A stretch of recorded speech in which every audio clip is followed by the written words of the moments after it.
काठमाडौँको ट्राफिकमा भएको एक सत्य घटनाले सक दिएको छ। यो एक्सिडेन्टमा आखिर गल्ती कसको? सिन एउटा रेड लाइटको थियो। मेरो साथी आफ्नो गाडीमा रेड लाइटमा कुरिरहेको थियो। साथीको गाडी रेड लाइटमा, अगाडिको गाडी पनि रेड लाइटमा रोकिरहेको थियो। सबै नर्मल थियो, तर त्यही समयमा एक्सिडेन्ट भयो।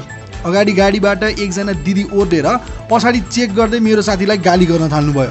उहाँले ट्राफिक पुलिसलाई पनि बोलाउनु भयो र यही टाइममा केस पनि गर्छु भन्न थाल्नुभयो। अनि ट्राफिक पुलिसले मेरो साथीलाई ओर्लेर लाइसेन्स दिन भन्नुभयो र दिदी चाहिँ पछाडिबाट मेरो गाडी किन ठोकेको भन्दै उहाँको गाडी बनाउनलाई भन्नुभयो र प्रुफको लागि फोटो पनि खिच्नुभयो। अनि बिचरा मेरो साथी ऊ चाहिँ आफ्नो गल्ती छैन भन्नतर्फ लाग्यो, तर दिदीले ट्राफिक पुलिस त पछाडिबाट ठोकेको हो भन्दै मेरो साथी र उसको कुरालाई चाहिँ मान्न तयार नै हुनु भएन। यसरी त उसलाई घाटा लाग्ने भयो। त्यही समयमा मेरो साथीले उसँग ड्यास क्याम छ र फुटेज हेर्नलाई अनुरोध गर्यो, तर त्योभन्दा अगाडि गाडी साइड लगाउने र अरूलाई जाममा नपार्ने कुरा भयो।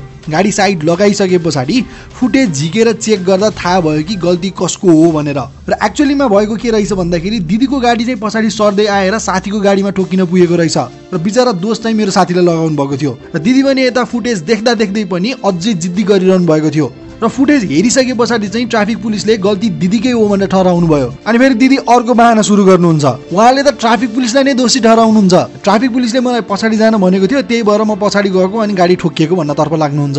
नाच्न नजान्ने आँगन टेढो भने जस्तो दिदीको कारणले गर्दाखेरि गाडी तल बगेको थियो र दोष भने अरूलाई लगाउँदै हुनुहुन्छ। अनि ट्राफिक पुलिसले चाहिँ उहाँले गाडी ब्याक गर्न भनेको छैन भन्नुभयो, तर त्यो दिदी अझै दिदी गर्दै हुनुहुन्थ्यो। र ट्राफिक पुलिसले पनि ड्यास क्याम फुटेजको सहायताले ट्राफिक दाइले त्यस्तो नबनेको भनेर प्रुफ देखाउनु भयो। अनि दिदीले अर्को बहाना बनाउन स्टार्ट गर्नुभयो र यसरी धेरै टाइम वेस्ट भइसके पछाडि यो केस अन्तिममा गएर चाहिँ सल्भ भयो। यदि मेरो साथीले उसको गाडीमा ड्यास क्याम नराखेको भए दिदी, केही राम्ररी कुरा नबुझेका पब्लिक र पुलिसले पनि हचुवाको तालमा मेरो साथीको दोष देखाइसकेको थियो र मेरो निर्दोष साथीको त्यहाँ अनावश्यक खर्च हुने थियो।